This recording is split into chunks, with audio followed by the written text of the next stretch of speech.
We're back. We're so back. We're so fucking back. We're so back. Timeout is here. So it's T for time. I almost said time in, but that's at the end. And, we're going to have a little bit of here, there. It's been a little bit. It's been a little bit. Luckily, this is not at 6 a.m. on a Monday morning. Thank God. Although normally it is. And it will be. So it'll continue to be rough. Yes, that's okay. You'll find us in our most relaxed but tired and possibly hungover if it was a good day or bad, who knows. And yeah, usually you'll find us here at 6 a.m. not looking as good as Kira. It's true. It's true. Sweet. But yeah, Timeout. You know what? I love this show. Well, I'm sure they've been missing it. 100%. I mean, we haven't talked since February. I know. Okay. So in case some people only want to hear you talk about football and they haven't been tuning in to the show, can you please maybe in like 5 words tell us what's happened since February for you? What do you mean? Like 5 words, like how could you summarize the last 7 months? Oh, okay. Well, Matthew and I are really old and we have kids. So like life just kept going after the season and we just did that. Like we raised our children for the last however many months that was. So nothing has happened. Nothing. Literally nothing has happened.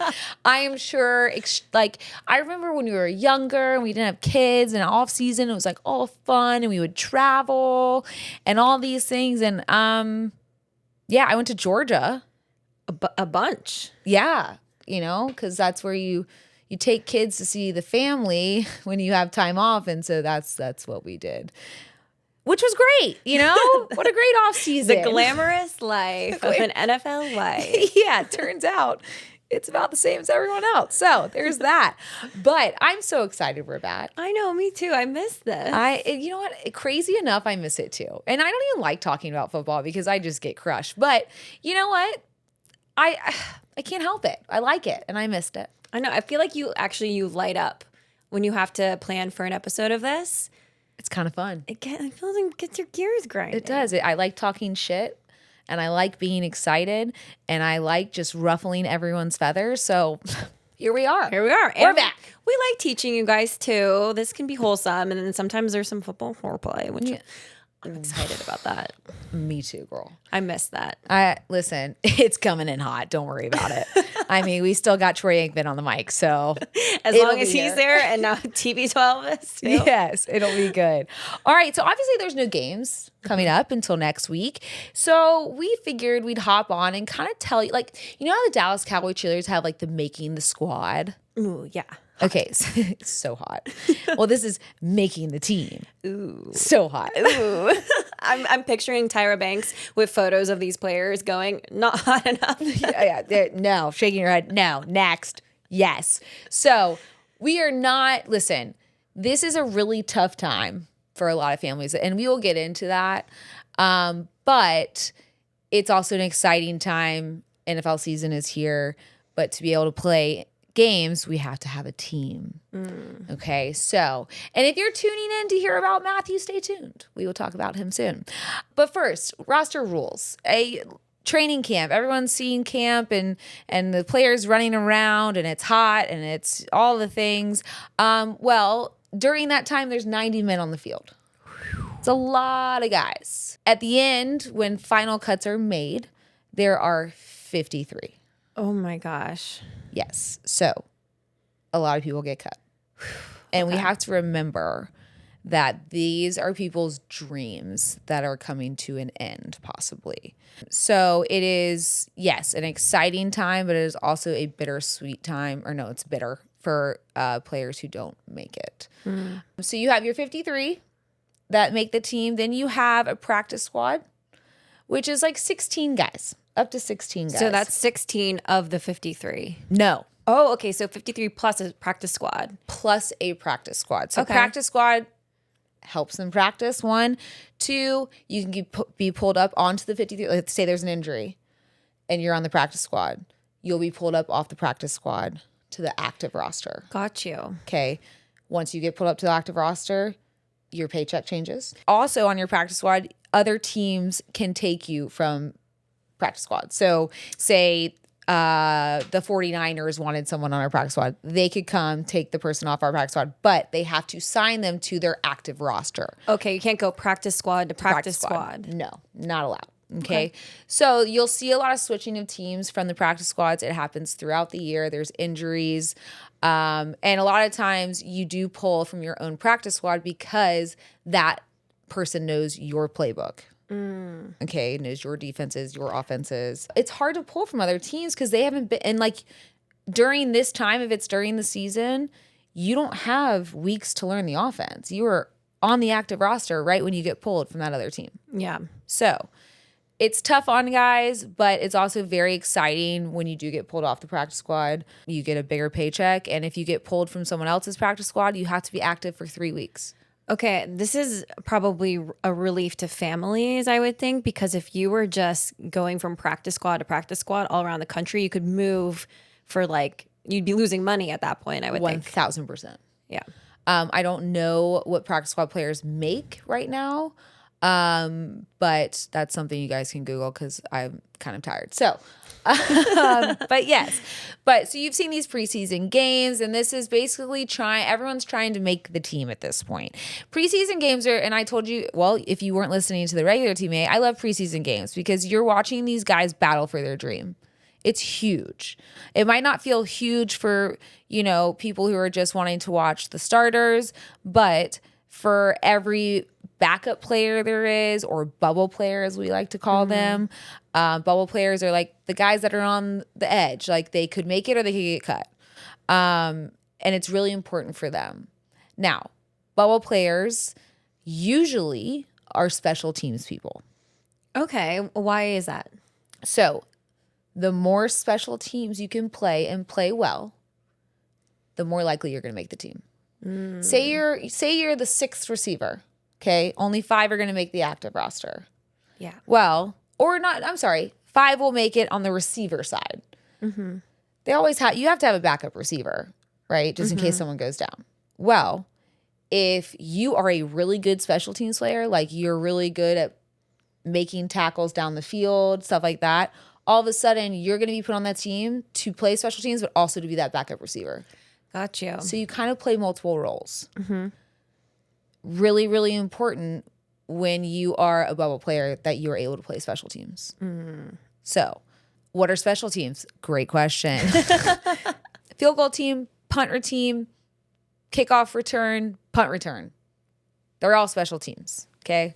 Also, like onsides, I guess, is kind of onside kicks, whatever. We'll get more into that as they come up. Yes. So usually making a team, it's numbers game. I mean, all right, you're thinking 53 make the team. You have a kicker and a punter and a deep snapper, long snapper, deep snapper, doesn't matter which one. Long snapper is probably the better term. And then you have, so it's 50 guys, 25 on offense, 25 on defense. Okay, so it's usually how it goes. But it can be up to the team whether that's what happens. Maybe they have a weaker side. Weaker or older / injured. Injury prone, yeah. So let's give Matthew as an example. Like he's older. He's obviously had injuries. So do you keep an extra quarterback due to that? Probably. Or if you have an O-lineman who has been battling an ankle injury for 4 years, you keep an extra O-lineman just in case he goes down. Yeah. Okay. To get here, to get to preseason, you have to go through training camp, which training camp has changed significantly. Okay. What did it used to be? Oh, crazy. Like I can remember Matthew texting me at 6 a.m. and then texting me at 10 p.m. saying they had just gotten done. Oh my God. They were very long days. They could have 2 padded practices a day. So they didn't have like any time frame on it. It was like you could be out there all day if they wanted to. There were no regulations.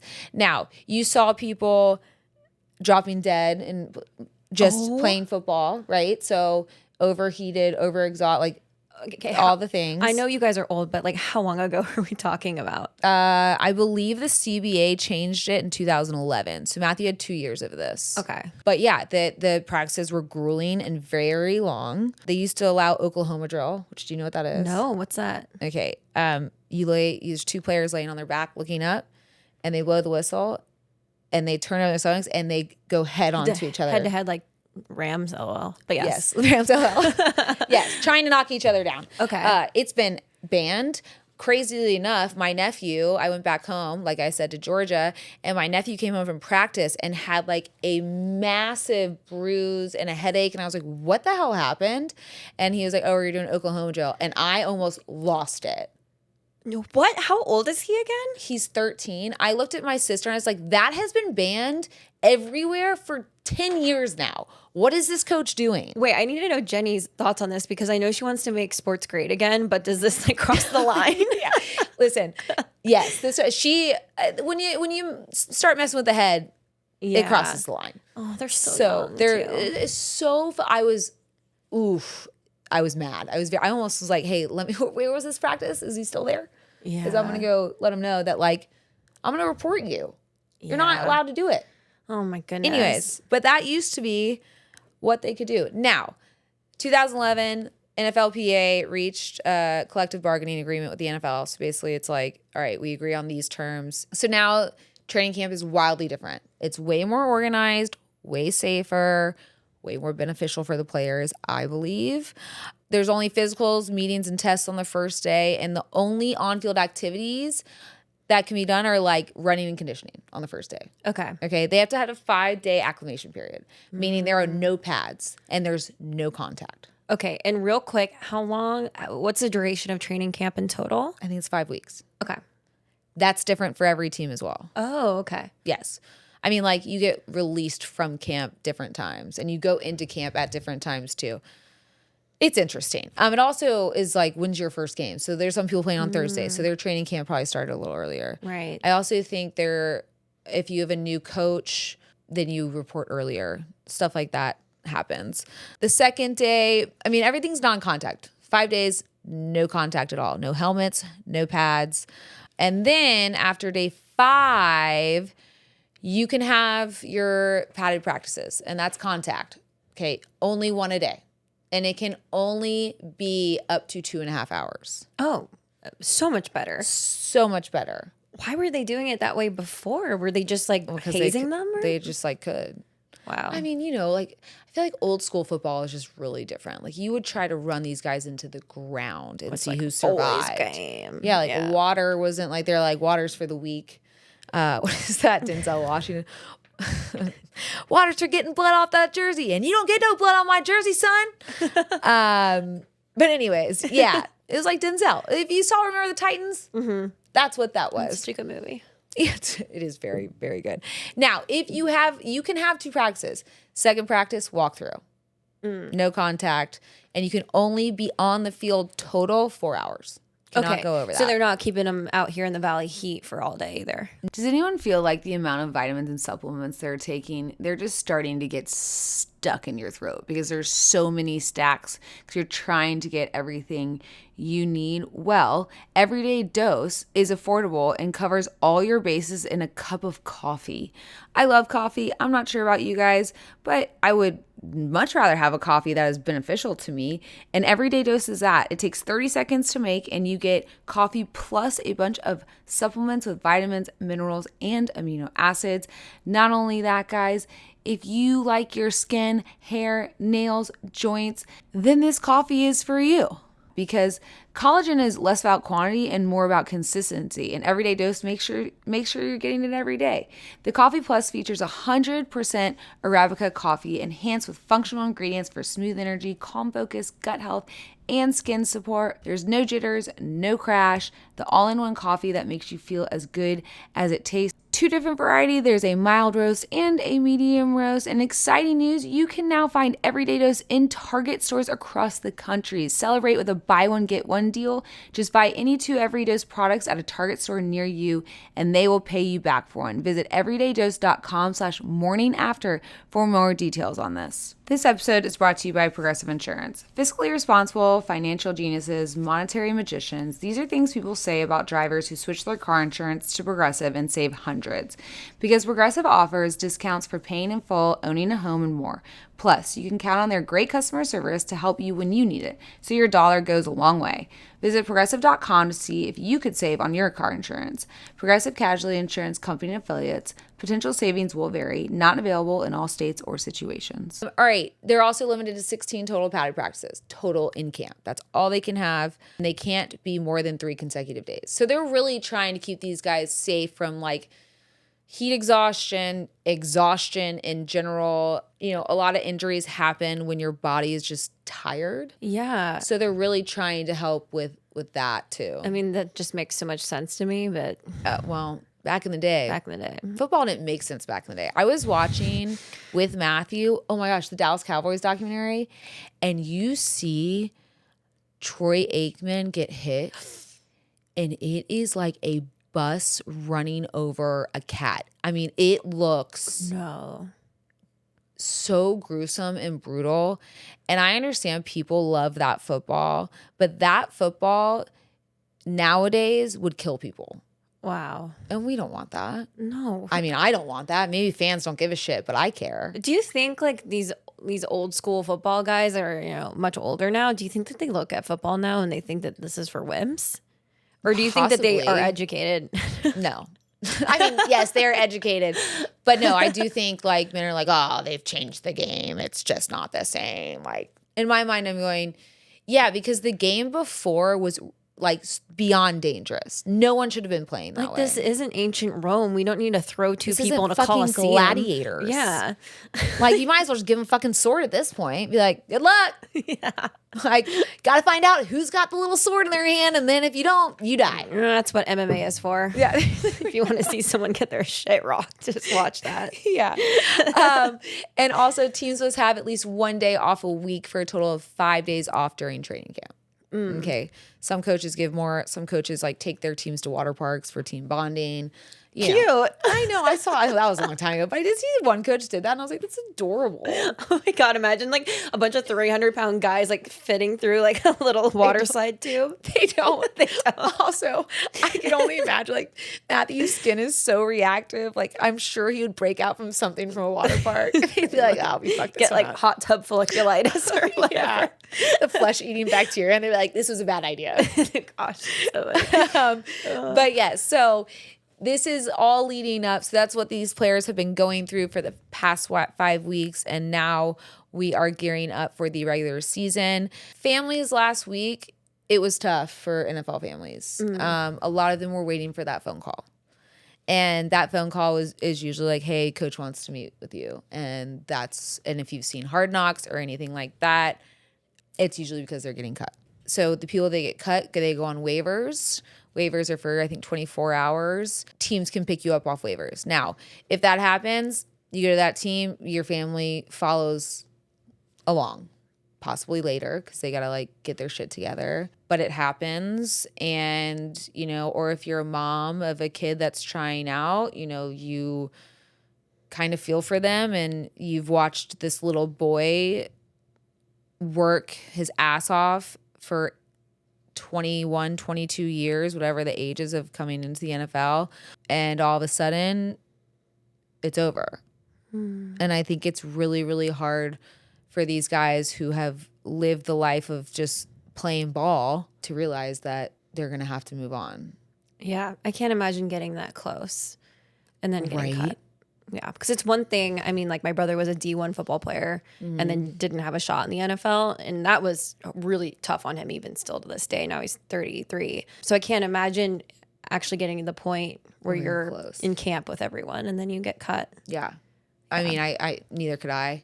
My brother was a bubble player every year. And he was a punt returner. So that always helped him. He was a little slot receiver and he was a punt returner. So that helped his chances. And he did make it and it was amazing. But at the same time, like even when you make it, like the drama of like practice squad, active roster, you know, getting in the game, did you drop a ball? Did you not? Like, there's so many little things, especially when you're not one of those just like for sure, like the Devontae Adams or the Calvin Johnsons of the world that are just like guaranteed making it. If you drop a ball in a game, what's from stopping them from cutting you? Yeah. Because just because you make the team the first time around doesn't mean you ain't getting cut after the first game. Once the season starts, you're still really fighting for a spot. You're always fighting because you can get cut at any moment. Wow. I'm sorry if you said this already, but during the season, can you ever get cut from the active roster and drop to the practice squad? Yes. Okay. Yes, you can. Look it up. We're gonna We're gonna back that. yeah. We're gonna look that up. But yes. All right. So this segment is called the Stafford Squad Stories. And during the season, I'll have stories for you, whether it be my daughters or me or friends or whatever during games. Okay. What it's like. It's not that interesting, but you guys might find it interesting. I don't know. I don't find it interesting. I truly believe that a lot of people do. I mean, I am. I mean, half the time I'm there, but like, yeah, you are there. So there's that. But it's fun, and people like don't know all the inner workings, like the literal tunnels in the stadium. Like, it's all very mysterious and fascinating, even though we know that it's, Yeah. normal. Yeah. We'll see. I asked Matthew before coming in here, I was like, listen, I know the differences in camp based on rules, but like, what's the difference? Like, tell me, like, what's different now? And he's like, I mean, not really. Obviously, things have changed just because you have a smartphone in your hand. And when Matthew was there, I don't even think that was a thing. Maybe it was. God, we're old as fuck. I don't remember. But also, he was like, the one thing that hasn't changed is like, I feel like for him, once he is there, and I remember his rookie year, I didn't understand it. I was like, what do you mean you can't talk to me the whole day until you're done? Like, where's your phone? And he was like, I leave it in my car. Like, I don't need it. Like, I am there to work. This is my job. That mentality still exists with him. Like, he is, once he steps foot on that property for preseason or for training camp, he's dialed in. Now, I have the phone numbers of people around him just in case an emergency happens with our daughters. But other than that, like, I really can't reach him, which I think is great and honestly really important to be able to like be there and be just like in. There are some times where I'm like, fucker, just answer your phone. But that is still the same. And even with what had been going on this past training camp, he was still very dialed in, like trying to help either receivers or quarterbacks just figure out things for when he was getting back, stuff like that. So that hasn't changed. Now, I will say there used to be like hazing, and it was not like hardcore hazing. I'm talking about like the rookies would carry the pads out. Yeah, like expectations almost, just paying your dues. Yes. Now it's rookie dinners. Matthew did do a rookie dinner. Have you heard of these? No, but I'm already smiling because I'm like guessing. You're not going to smile. No. So rookies take their position groups out. So Matthew, when he was a rookie, yes, now you know what I'm talking about. Now you know where I'm getting at. Yeah. So now it's different because rookies don't get paid like they used to. When Matthew was a rookie, the contracts were different. He got paid a shit ton right at the beginning. Now it's not that. So this doesn't happen as much. But Matthew had to take the O-lineman out and the quarterbacks out. And O-linemen, if you know what those are offensive linemen. They like to eat. So that bill can get pretty aggressive. But he took them to, and all the Michigan people listening in, he took them to Cameron's in Birmingham, which is a steakhouse. And he was like, and I remember him telling me the bill, and I was like, but like now looking back and what I've seen other rookie dinners come to, I'm like, they should have done 4 dinners. Like, this was Oh my God, they're like taking a third mortgage out on their homes just to pay for their rookie dinner. That's what I'm talking. But it's true, and you see it now. You don't see it as often, and I do think some of it is. I believe some of it last year was like fake. Like they like did the receipt and like messed with the rookie that he was paying that, because a lot of these rookies don't make that, right? The rookie dinners, I don't know if they're still a thing, but Matthew definitely did that. Another thing that happens right now that you're seeing happen is starting quarterbacks are announced. Huge. Usually before preseason game number 3, the quarterback is announced. Now we have, We have Cleveland is Joe Flacco. The Giants is Russell Wilson. I don't know any other quarterback battles right now, but The Falcons, Kirk Cousins dropped a quarterback or backup, or he was backup already, but that was a big one. okay, And he got named backup. QB2. Who's QB1 there? Michael Penix. Okay, so Michael Penix was QB1. Yeah, so that happens. Now, when Matthew was a rookie, this also happened. Okay, when you get drafted, you have to show that you can do it. And so Matthew was taking reps with the first, second, third, fourth, however many teams there were during camp, and then was named the starter by Coach Schwartz for the Lions. And I actually looked it up because he had a really cute quote. And I could just like see him saying this as a 21-year-old. But he said, I definitely thought I was going to be the guy. Confident Matthew. But as competitive as Dante is, I'm sure he thought he was going to be the guy too. Coach Schwartz called me in this morning and told me, and I went out and practiced with the first team. That was exciting. Oh, Matthew. Baby Matthew. I mean, how cute. And he was probably riding that high of being, number one pick. And Yeah. And then that high went real low. right quick. down. He was like, oh, this is what it means to be the number one pick. Oh no, I'm about to give myself a timeout because I was about to say something. It doesn't matter. Like it was the perfect experience for him and for I. Like those 12 years groomed us and made us the people we are today. And I'm so grateful for them. But yeah, he was riding a real high and then a real low. But it's okay. Look at him now. That's life. Highs and lows, You got to have the lows to appreciate the highs. Do you mind running us through real quick for Rams fans listening who our lineup is then? QB1 is Matthew Stafford. QB2 is Jimmy Garoppolo. For those women listening, yes, he's the hot one. And QB3 is Stetson Bennett. And for the Georgia people listening, that's the UGA quarterback. Yes, it is. So those are our three. Great. Yeah. Wonderful. And you know what, Matt, like a good quarterback room who has been together and has chemistry, like, and they have fun, which is great. That's what you want. You want your quarterback to also relax and enjoy himself. And when you have a QB room, they can do that. And also, this isn't the first year for the three of them. They were all three together last year as well. Yep. So that's good. It's always nice. Matthew's had really good quarterback rooms his entire career. Yeah, it sounds like it. I don't know if that's a him thing, like he's just an easy guy to get along with, or if he's just been really lucky. Yeah, I don't know. I would imagine there could be some huge quarterback personalities and competition. For sure. And I mean, that's such a big swinging job, Big dicks only. Sorry. I was like, and subconsciously, I'm like, there's no football foreplay in this episode because there hasn't been any games yet. And it's just itching to come out of me.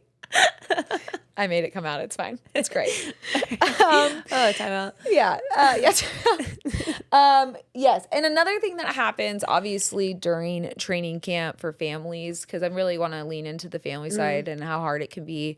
I understand that I'm very blessed. And listen, we've been doing this now. This is the 17th camp. I've kind of gotten into a role with it on how to explain to my children why he is gone. My kids are also older. But for the families that have younger children, dad's around all off season, and then all of a sudden he is gone for 5 weeks. And like sometimes you don't see him for 5 weeks. We're lucky enough where we can see Matthew every now and then, but like sometimes that doesn't happen. They're in hotels, or like the Dallas Cowboys, they're in California training. Oh. So like there are teams that do that train in different places, and all of a sudden dads are gone. And that can be really, really tough on the kids and on the mom, because the kids are constantly asking, where's dad? And they're constantly explaining, he's at work. Well, why isn't he coming home? He's going to come home. Why isn't he coming? It just is one of those things that people don't understand it unless their husband's in the military, and then they really understand it, right? Yeah, I was gonna say it's not like they're a firefighter or a military, and you can point out world events and be like, that's who your daddy's protecting. Yeah, yeah. Like, how do you explain an entertainment?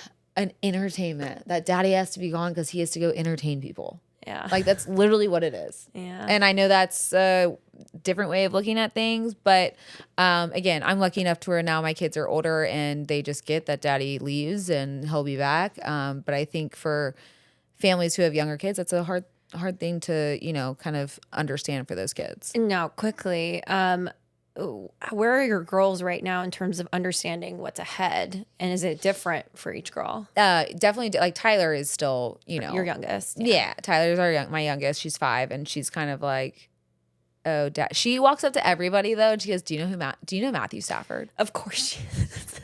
And they're like, "Yeah," and she's like, "That's my daddy." And I'm like, "Shut your mouth." Can we do an episode where the 4 girls are trying to give a football lesson? Oh my God, yeah, they'd fucking crush it. They'd crush it. My older ones are like very dialed in, and they know it, and they're very excited for the season. Obviously they were upset that we lost Cooper Kupp, but they did meet Devontae and his little girls, and it's a revolving door. Like this is what happens. Oh, I mean, I'll cut this if I need to, but do you know who's going to be in the suite next door? I do know who's going to be in the suite next door, and it is the Addams family. Oh, okay, great. So it'll be a similar dynamic again. Very and similar. That's great that you can go and talk to Dev. Yes. You know what? And that's something that I'll share too is a lot of times I'm solely watching Matthew because that's who I'm worried about down there. And the play develops downfield and I don't see what happens. And to the right of me where I sit is a receiver's wife. And so I'll go to her and be like, what happened? Was the throw bad? Was it like, did he drop it? Like, what's the scenario here? Because again, I'm watching to see if Matthew gets up. And they're probably watching routes. They're watching, yeah, like you're naturally just watching your person. I honestly wonder where a fan's eye goes when they're at those games and the ball is snapped. Like, are they looking at the whole picture? Or are they looking at Matthew? And then when are they following the ball? I mean, I'm biased because like also now I just watch Matthew too to make sure he's okay. But I will say I feel like usually when I'm watching football, I like right when the release happens, like I just make sure they're not going to get crushed, and then quickly look down the rest of the field and just see like, okay, is someone going to get it? What about when you were watching your brother? I guess you watched. He was a receiver. Yeah, so you watched downfield. Yeah. I'm interested. If you guys like think you know the answer of what most fans do, let us know. Because honestly, we're both biased. So would love to know what everyone actually watches. Yeah, I would too. I mean, I'm like curious if anyone stays on the line. O-lineman wives, for sure watching O-linemen. Yeah. And like seeing if they're doing their job type of thing. Yeah. It's very interesting. And I will tell you, the biggest critics of football players, usually their wives. Really? 100%. I'm sorry. We need to stop everything and talk about this for a second. So wait, so are the wives like trash talking their husbands behind their backs? Hell yeah. We do it with each other. We would never say anything to them, but like, say we're all like after the game kind of just chit-chatting.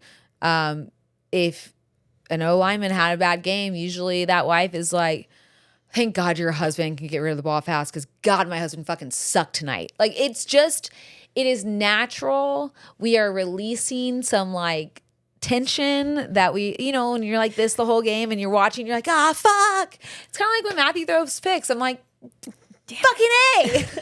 I mean, you do give him credit where it's due. Like if it, it's because someone was in the wrong spot. You usually, I feel like that's when you would go like talk to Anna Cup and be like, was that him or him? Everyone is in the wrong spot. It's never Matthew's fault. Right. But if I'm talking to that receiver, I'm like, I can't believe Matthew's throwing that ball there. Like, what is he thinking? I mean, imagine this, like for, people who have husbands out there, like imagine how annoying your husband is, just like how he like packs the dishwasher. And then imagine being able to like see him at work. Like it's so unnatural to be able to see your person doing their job. Yeah, I mean, you're right. And like the whole world can watch him do their job. Oh my, I would get the ick. Like if they were bad. See? You know what I mean? Let's not call it the ick. Because that, but like, yeah, there's this like mode inside, I feel like, of wives and girlfriends that it's kind of like if your man struggles that game, it's like a defense mechanism. At least it is for me. I'm kind of like, fucking suck today, but live to see another day. I would never say it to him, and he never does. But it's like you just like get out all your insecurities. Like he had a bad game, let me get that out. Yeah. And it's an insecurity. Of well, mine. and also you need someone to just take care of your emotions about it real quick so that you don't have to put that on. They know they fucked up. Yes, and I need someone to be like, it wasn't your husband. And be like, damn right it wasn't. Let's move on. That's all I needed to hear. I just needed to hear that. So yes, the season is here. We're very excited. We're gonna get into the top games, predictions, and we're gonna be out. Amazing. Let's do it. Are you ready? All right. Looking ahead, here we go. Big games the first week in the NFL. Cowboys at the Eagles. That is Thursday night. That is a big matchup. After watching that documentary on the Cowboys, Jerry Jones is a fucking genius. I don't care what you say about him otherwise. Like, I don't know the man as he is, but God, is he a genius for what he does. And that documentary probably just gained them so many more fans. Oh, I'm sure. But as I look at Cowboys at Eagles, I'm going to take the Eagles. Yeah, me too. Yeah, okay. Chiefs at Chargers. That is in Brazil. In Brazil, that's got to be at a bad time then. It's like a 6 a.m. game here. Why do I feel like that might go Chargers? Okay. Not to like, it's, old news to shit on the Chiefs, but It's so old news. but there's some good energy surrounding the Chargers. Well, here's the thing. They're coming off a Super Bowl loss. They might have their like, Oh yeah, they might be hungry. so That's true. there's that. All right. Ravens at Bills. That's Sunday night football. That's tough. That's really tough. Waiting all day for Sunday night. You're welcome. Thank you for that. You're welcome, Carrie. I'm going to take the Bills. You're gonna take Bills? I'll take Ravens just cause. Okay. I like Josh Allen. I mean, I really like both those teams, so And it'll I just like be a good Haley. matchup. You like Haley? Oh, I do like Haley. See? Yeah. She's from Thousand Oaks, like me. Bomb ass bitch. Yep. Just kidding. I don't know why Timeout. it's a long day. All right, Lions at Packers. This is big. So I'm going to point this out. Okay. The Lions don't have to play the Packers in Lambeau late in the season because they're playing them at the Packers at the beginning of the season. So it will not be cold. They won't have to deal with the elements, which is great for them. That is big. Yeah. The Lions will probably be hungry. I'll give this to the Lions. I'm going to the Lions too. Yeah. Texans at Rams. It's a big game. Texans are pretty good too. I mean, I don't know. I will go Rams on this, like obviously, like, we but have to go Rams. but I genuinely mean it too. Yes. I would be shocked if it went. I the mean, other the way. Texans are going to be good, but so are we. So Here we go. there's that. Those are like the big games. I know there's a lot of games. We're not going through all of them. That's 16 games. I just can't do it. Predicting the Rams record. This is kind of dicey. I don't want to do it because I feel like it's jinxing it. Oh, I know what you mean. Oh, I don't want to. Yeah, I don't want to predict the Rams record. Okay, then let's not. Let's not. But I do feel really great about us this year. I feel good too. We'll just leave it at that. I asked Matthew this question and he was like, why would I ever do that? Yeah, there's no way he answered. Yeah. He was like, I'm not going to say anything. I'm like, okay. Also, like, I mean, we've literally said this last year, but Matthew has been in so many circumstances where he's turned a season around. It's wild. So it really has been so great for him to not pay attention to the record. Agreed. They've been in some sticky situations. I totally agree with you. And Yeah. you know what? Turns out my man's good in sticky situations. Ew. Oh, I hate it here. Sorry. That's so bad. I might have to cut it, but I don't want to.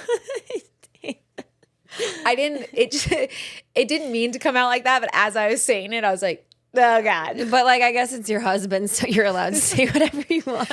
I mean, what is the movie when they're like it's 4 Christmases where they're playing Taboo and she's like, this is what you pour on me before sex, and he's like, syrup, honey, whatever, and she's like, no, before the honey, after the syrup. He's like, ooh, candle wax, and she's like, yes. Oh my God. Yeah, Please we're tell me all we're all in your business way too much right now. That is 100% not my business. I'm telling you that right now. Anyway, I hope you've had okay. a nice little taste of what season 2 of Timeout is going to be like. Yeah, lots of football foreplay, lots of fun, lots of predicting, lots of learning, educating. There's always something to know. And I'm always learning. I'm telling you what, this show has taught me a lot too. Like I've known the basics for a long time, but when you get into like the real X's and O's of it, I mean, my mind's blown. Matthew was going over something last night and I looked up, I go, I'm sorry. I'm not going to learn everything right now. And I'll probably never fucking learn everything. I don't want to know everything. This sport is so hard. Yeah. Like, I don't care. I mean, I do care, but I don't care enough. I'm not a quarterback. I don't need to know every fucking detail. But that's why I love this show, is because we'll just learn as something becomes relevant. Yes. Like if a big play or a yes. crazy weird call happens, you know, write us, DM us on Instagram. We will look, we will do our best to break it down and hopefully make sense of it. And like, not to like, you know, spoil anything, but we have some pretty amazing guests lined up this fall that are going to be really great at knocking down some mysteries of football too. So Super Bowl. Who's in it? oh, Rams, obviously. Okay, love it. And I really felt like it should have been Bills. That's what I wrote down. Yeah. Rams v. Bills. A little Josh v. Matthew. Oh, yes. That would be really good cinema. Such good cinema. And Josh is such a good dude. He's a good dude. I want it for him. I mean, I want it for us more. Well, but if we're in that position, fuck Josh. fuck you, Josh. Okay. All right, guys. We will see you next week for the first recap of the first games on Timeout. Yeah. So ready? What is it? Oh my, is it time in? Time in and Okay, ready? Time in in Ryuta.